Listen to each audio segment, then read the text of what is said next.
दोस्तों सोना तो आजकल हर कोई पहनता है, फिर चाहे वो लड़का हो या लड़की। लेकिन दोस्तों क्या आपने कभी ये सोचा है कि ये सोने की ज्वेलरी फैक्ट्री में बनाई कैसे जाती है? आज हम आपको फैक्ट्री में कई तरह की ज्वेलरी को बनते हुए दिखाएंगे। बस आप वीडियो के एंड तक हमारे साथ बने रहें और इस चैनल को अगर आपने अभी तक सब्सक्राइब नहीं किया तो इसे जल्दी से सब्सक्राइब कर दें। तो चलिए वीडियो को शुरू करते हैं।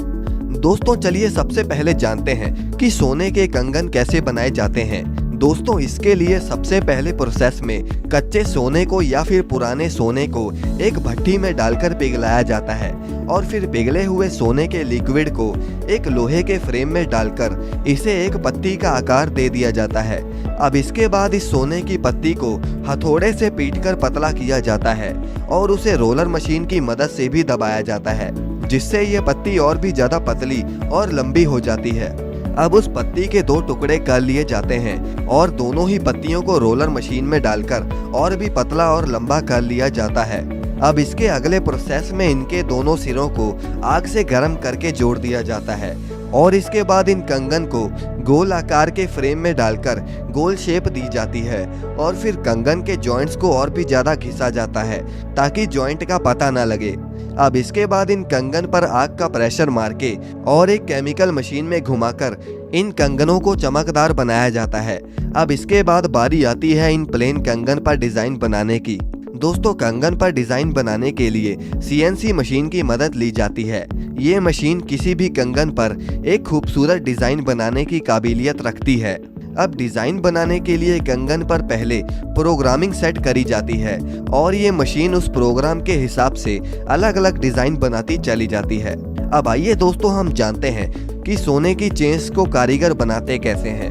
वैसे तो लड़के और लड़कियां दोनों ही सोने की चेन्स को पहनने के शौकीन होते हैं। वैसे दोस्तों पहले तो सोने की चेन्स हाथों से ही बनाई जाती थी, जिन्हें बनाने के लिए सबसे पहले कारीगर सोने के कच्चे मटेरियल को तोलकर एक भट्टी में डालकर उन्हें आग से पिघलाते हैं और उस सोने को पिघलाने के बाद उसे एक फ्रेम में ठंडा कर लेते हैं। अब ठंडा होने के बाद सोने की एक मोटी सी पट्टी या छड़ बन जाती है और इसके बाद इस पट्टी को एक रोलर मशीन से बार बार निकालकर इसे एक पतली और लंबी छड़ का आकार दिया जाता है और इसके बाद इस छड़ को एक दूसरे रोलर से निकाला जाता है जो कि उस छड़ को एक तार में बदल देती है।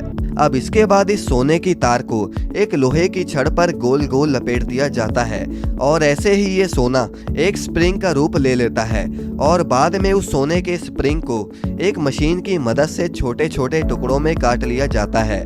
अब इसके बाद इन गोल टुकड़ों को आपस में चेन की तरह जोड़ा जाता है और आग से इनके जोड़ों को पिघलाकर इन्हें बंद किया जाता है। अब इसके बाद इन चेन्स के जोड़ों को एक मशीन में लगाकर गोल गोल लपेट दिया जाता है ताकि ये एक खूबसूरत सा डिजाइन ले ले। अब इस प्रोसेस के बाद इन चेन्स को एक केमिकल में डुबाया जाता है जिससे इन चेन्स में चमक आ जाती है और इसके बाद इन चेन्स में नेक लॉक लगाया जाता है और इस तरह आपकी सोने की चमकदार चेन बनकर पूरी तरह तैयार है। अब आइए दोस्तों जानते हैं कि सोने के बिस्किट्स कैसे बनाए जाते हैं। वैसे सोने के बिस्किट को बनाने के लिए सोने को भट्टी में पिघलाकर उसे छोटे छोटे दानों में कन्वर्ट कर लिया जाता है और उन दानों को तोलकर जितने भी ग्राम का सोने का बिस्किट बनाना होता है उस हिसाब से सोने के दानों को बिस्किट के आकार के बॉक्स में भर दिया जाता है और इन बॉक्सेस को बंद करके एयर हीटिंग मशीन में रखा जाता है और ये मशीन इन दानों को मिनटों में सोने के बिस्किट का रूप दे देती है। अब इसके बाद इन बिस्किट्स को पानी में डालकर ठंडा किया जाता है और ऐसे आपका सोने का बिस्किट बनकर तैयार हो जाता है। अब आपके सोने के बिस्किट के ऊपर कंपनी मोहर लगाकर बिस्किट का वेट वगैरह प्रिंट करती है और ऐसे ही आपका सोने का बिस्किट बनकर पूरी तरह तैयार हो जाता है। वैसे दोस्तों क्या आपको पता है कि दुबई में एक सोने की मार्केट है और वहां पर क्विंटलों के हिसाब से सोना ऐसे ही दुकानों के बाहर रखा होता है। आपको ये वीडियो कैसा लगा हमें कमेंट में जरूर बताएं और इस वीडियो को लाइक करके ऐसे ही मज़ेदार वीडियोस के लिए चैनल को सब्सक्राइब करना ना भूलें।